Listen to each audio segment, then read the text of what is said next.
پیش خدمت ہے امرو عیار کے بارے میں ایک بہت ہی مایہ ناز اور دلچسپ کہانی، امرو عیار اور ٹنڈ منڈ درخت۔ کہانی کا آغاز ایسے ہوتا ہے۔ امرو عیار گھوڑے پر سوار آہستہ آہستہ آگے بڑھا چلا جا رہا تھا۔ چونکہ کئی گھنٹوں تک وہ گھوڑے کو دوڑاتا رہا تھا، اس لیے اب وہ خاصا تھک چکا تھا۔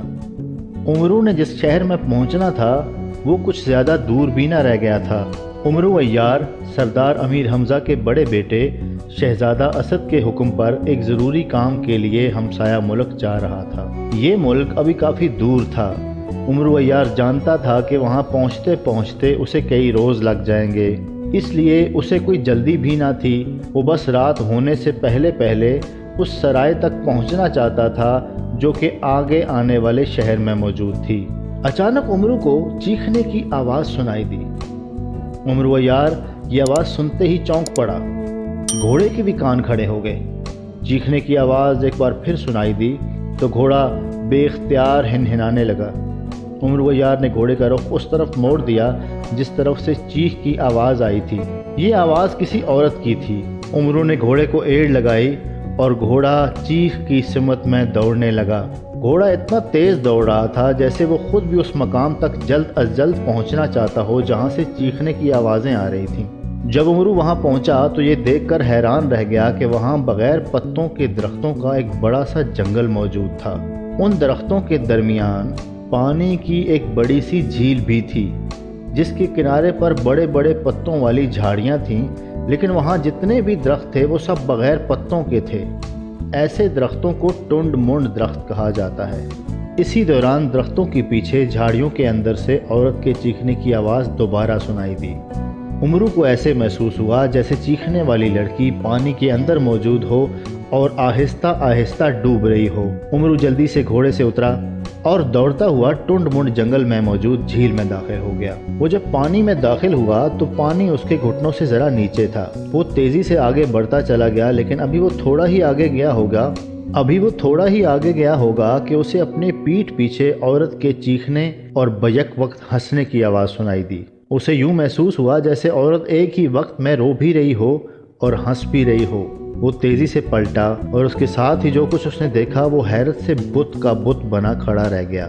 اس نے ایک طرف سے دو عجیب و غریب جانوروں کو بطخوں کی طرح تیرتے ہوئے اپنی جانب آتے ہوئے دیکھا۔ وہ پانی پر بطخوں کی طرح تیر رہے تھے اور آگے جو جانور تھا اس کے منہ سے رونے کی اور پیچھے جو جانور تھا اس کے منہ سے ہنسنے کی آواز آ رہی تھی، اور یہ آوازیں ایسی تھیں جیسے کوئی عورت ہو، یعنی کہ نسوانی آوازیں۔ ان دونوں جانوروں کی شکلیں انتہائی عجیب و غریب تھیں۔ ان کے سروں پر دو دو سینگ تھے، گردنیں زرافے کی طرح لمبی تھیں، منہ میں بڑے بڑے دانت تھے، آنکھیں انسان جیسی تھیں، گردن پر رنگ برنگی پٹیاں سی بنی ہوئی تھیں، باقی جسم کسی بطخ کی طرح تھا۔ امرو عیار انہیں حیرت سے دیکھ رہا تھا کہ اچانک آگے والے جانور نے رونا بند کر دیا۔ بھاگ جاؤ آدم زاد، بھاگ جاؤ، ورنہ ابھی کالا جادوگر آ جائے گا اور وہ تمہیں مار ڈالے گا۔ بھاگ جاؤ، اس جانور نے عورت کی آواز میں کہا اور اس کے ساتھ ہی پھر رونا شروع کر دیا۔ یہ اب کیسے بھاگ سکتا ہے؟ یہ تو اب ٹنڈ منڈ جنگل میں آ گیا ہے۔ دوسرے جانور نے ہنستے ہوئے طنزیہ لہجے میں کہا۔ تم کون ہو؟ عورتیں ہو؟ بطخیں ہو؟ کون سے جانور ہو؟ امرو عیار نے حیران ہو کر پوچھا۔ ہم عورتیں ہی ہیں، لیکن ہمیں کالے جادوگر نے یہ روپ دیا ہے۔ وہ ابھی آنے والا ہے۔ جب وہ آ جائے گا تو پھر ہم اپنے اصل روپ میں آ جائیں گی، لیکن جب وہ ٹنڈ منڈ جنگل سے باہر جاتا ہے تو ہم اس عجیب و غریب روپ میں آ جاتی ہیں۔ رونے والی عورت نے کہا۔ لیکن کیوں؟ تم یہاں سے نکل کیوں نہیں جاتی؟ امرو نے حیران ہو کر پوچھا۔ یہ ٹنڈ منڈ جنگل کالے جادوگر کا علاقہ ہے۔ یہاں اس کی مرضی کے بغیر داخل ہونا تو ممکن ہے، لیکن یہاں سے اس کی مرضی کے بغیر نکل جانا ممکن نہیں ہے۔ جس طرح تم آ گئے ہو، لیکن اب تم باہر نہیں جا سکو گے، اور کالا جادوگر عورتوں کو تو زندہ رکھتا ہے لیکن مردوں کو فوراً ہلاک کر دیتا ہے۔ اس عورت نے کہا، اور پھر اس کی بات ختم ہی ہوئی تھی کہ امرو عیار نے ایک سایہ سا اس ٹنڈ منڈ جنگل میں داخل ہوتے دیکھا۔ یہ ایک لمبے قد کا آدمی تھا جو سر سے گنجا تھا۔ اس کی بڑی بڑی مونچھیں ٹھوڑی سے نیچے تک لٹک رہی تھیں۔ اس کے جسم پر سیاہ رنگ کا لباس تھا۔ اس کا چہرہ بے حد بدصورت تھا۔ وہ جیسے ہی اندر داخل ہوا